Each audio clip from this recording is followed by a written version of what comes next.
Hey there guys, so Power Rangers Dino Fury premiered yesterday and I was intrigued by this because normally I just watch like the first 2 episodes and just wait till the rest goes on Netflix.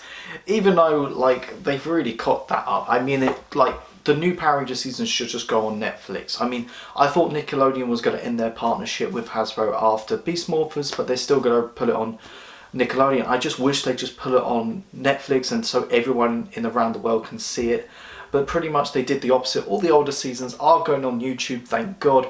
But yeah, they really kind of scrapped that idea. But I always try to find a new idea to invest myself with a new Power Rangers series. I mean, most of the time it's the fact they changed the theme from like dinosaurs to ninjas to dinosaurs. But with Beast Morphers, I was intrigued because it was done by a new property, Hasbro.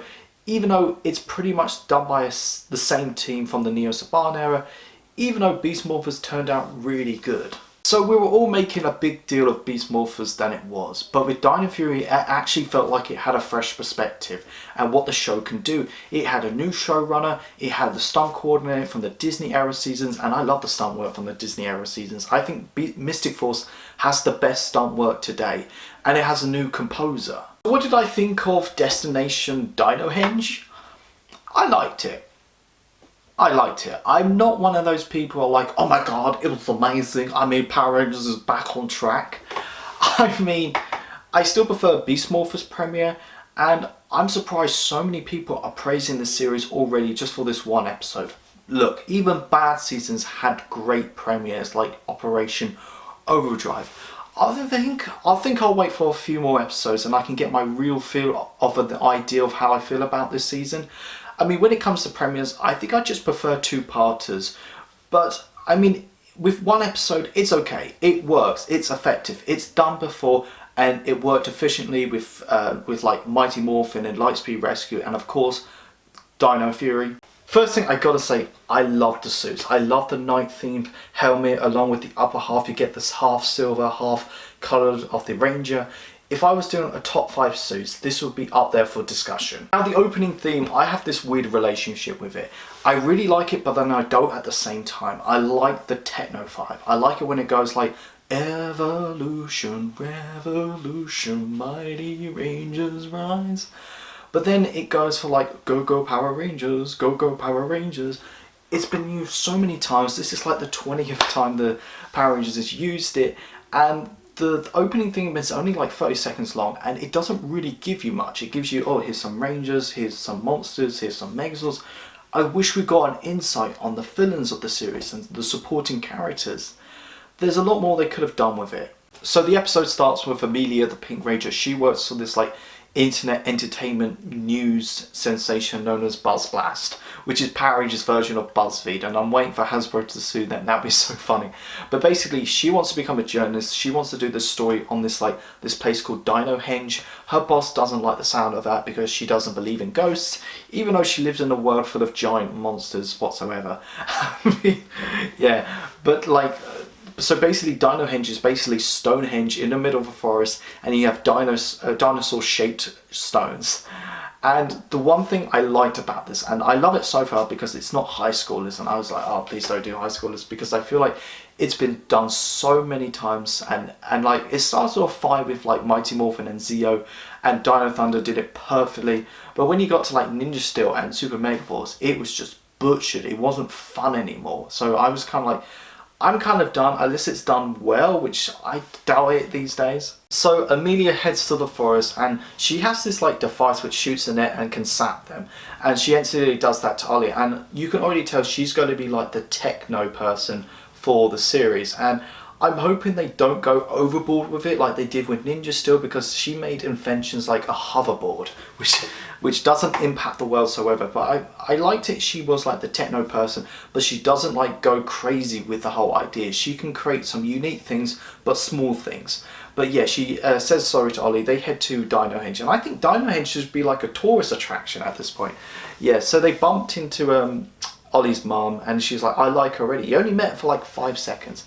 The Lone Ranger heads over. She said, we got to do a report, blah blah blah. So they head over. Ollie and Amelia stay behind, and suddenly Void Knight arrives, which so far in this episode we don't get much about Void Knight. We don't really get a backstory. We don't get his intentions. Yes, he wants to unleash havoc on the world with these monsters. But yeah, every time I look at Void Knight, it just looks like Korag from Mystic Force. So far, it's not another Korag, thank God. But I feel like the design is very reminiscent to that. But yeah, we don't get really much to that. So Void Knight opens an entrance to the base that's underneath Dinohenge. And he's looking for the spores, and I'll explain that in a minute. But like the Rangers go down with them, Ollie and Amelia, and they trying to slow him down, and Sonosaurus, whatever, China passes the key over to the Rangers so they can unlock the henchmen, which are like these guardians, but Void Knight takes them and uses them for evil. I like the design of the henchmen. They're kind of like chess pieces from like an international chessboard game, not like the normal pawns, but something like one of the unique ones to them. I like them, and I like the fact they weren't purposely designed for evil. They were just basic guardians. But then now they're used for evil, and I think they're going to be used for evil throughout the series. So Amelia and Ollie morph into their Rangers, and it was so cool. Above them you get to see the morphing grid, which is kind of like this like space thing. That was just really cool, and I hope we get to see that more. But yeah, we get some cool music from the new composer, which is nice. It's very techno, and we get some really cool, nice stunt choreography, which is really nice, and really cool fight scenes. And there was this joke where they say, oh, we got some powers, got weapons, what else can we get? And Ollie's like, if you've seen the news, we get swords as well. And it's kind of like, I love the fact these like new people who become Rangers, they're not like, what's a Power Ranger? I mean, Power Rangers has been established for like over 20 years in their world. So I'm like, I would be surprised if they were strangers to it. But yeah, that was really nice. And I love it at the beginning when they have their swords. And they're like, have you got any experience? I have 3 years of karate, so do I. I also have fencing. Okay, it's kind of like, oh, how convenient, but I like the fact they're not like, they somehow, like, compared to some other seasons that the Rangers already know how to fight, which is just, I find that a bit off-putting. But this, I like it. We also get an insight to the first supporting character of the series, Solon, who is kind of like this Solonsaurus, half dinosaur, half cyborg. And I hope we do get a backstory to him or she, I don't know what it is, it's a dinosaur, but I hope we do get a backstory to that because it'd be so cool. But Centaur, the Red Ranger, wakes up from stasis, and he comes in really late in the episode, like the last 5 minutes. He does a little bit of fighting, but he also does a bit of the backstory as well. But I like the fact he becomes friends with the Rangers. He's not like, you're no warriors, you're not good here. I like that how he's like, let's do some training. I like that. I love the fact that he has those like antennas. I think he'll get rid of them or just like make them disappear for like during the series when he goes in public.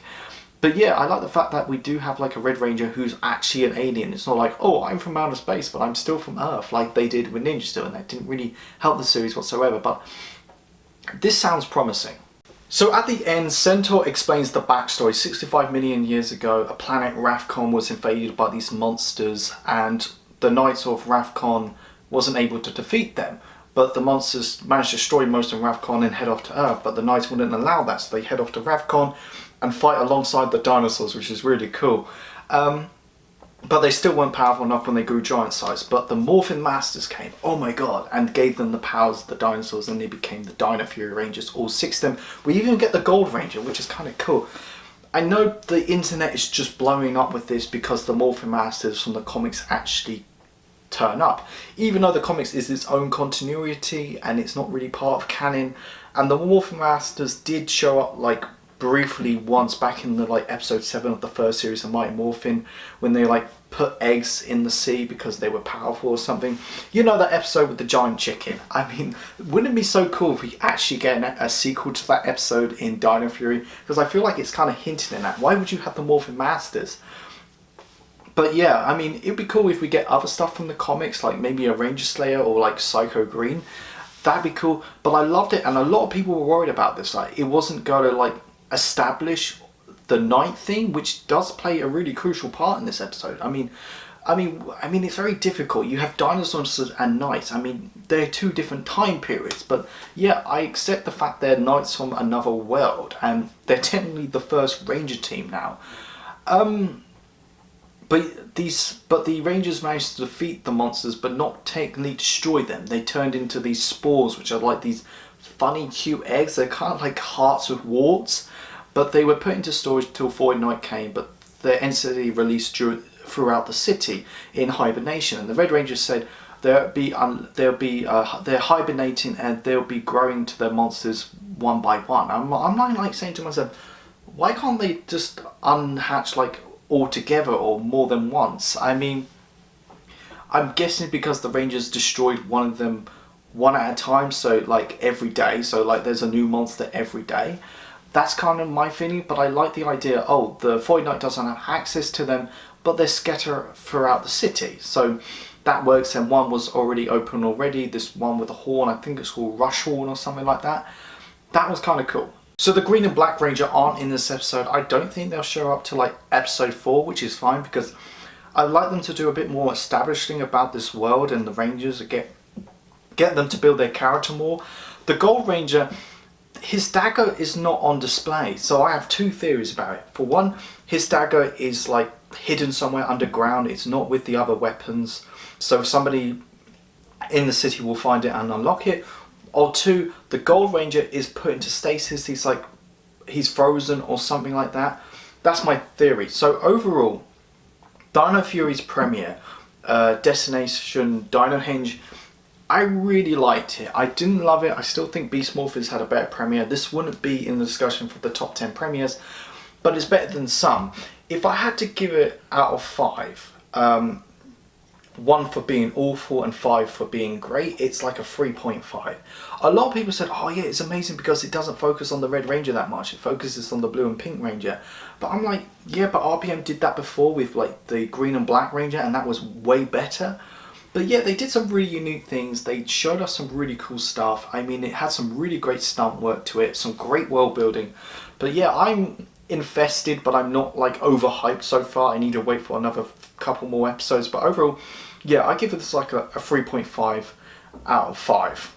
Thank you so much for watching this video, guys. Go like, share and subscribe. Let me know, what do you think of Dino Fury's premiere? And where would you rank it with the other premieres, the Power Rangers? Go check out my Facebook, my Twitter and my Instagram page. You guys are awesome. I got you back.